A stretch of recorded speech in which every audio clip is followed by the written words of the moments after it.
Kwanza rais tunamshukuru. Sisi tunamshukuru na kumpongeza sana kwa kuunda tume ya kutusaidia kujua chanzo. Pongeza na tunaipongeza tume ambayo imesema katika uchunguzi wake imegundua kuna watu si wengi, lakini ndio walioanza mpango ule, walifadhili. Sasa wanasema wao hawakuwa polisi wa kuwakamata, lakini wanasema tuchunguze wale walioonekana ili tusiwe tukawa tunafuga nyoka ndani ya nyumba.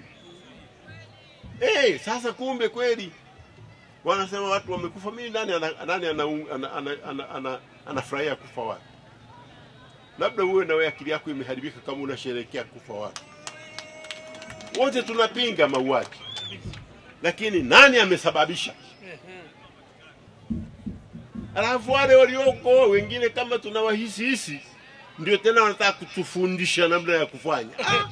Bwana, acha hiyo.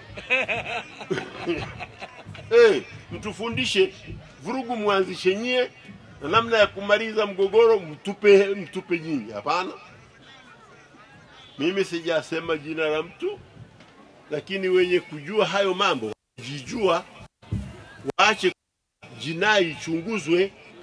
Kama walihusika waende kwenye vyombo vya haki. Na si wengi wanaobaki, watu wema, tukae tufanye maridhiano.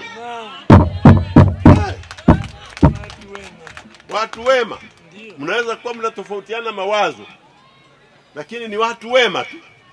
Kutofautiana mawazo si mbaya, ni jambo la kawaida tu. Hamwezi kusema wote mtakuwa mnakubaliana. Hata kondoo hawakubaliani. Mwingine anatangulia mbele, mwingine wanakubaliana kwamba maridhiano yafanyike baada ya waovu kupatikana. Ndio.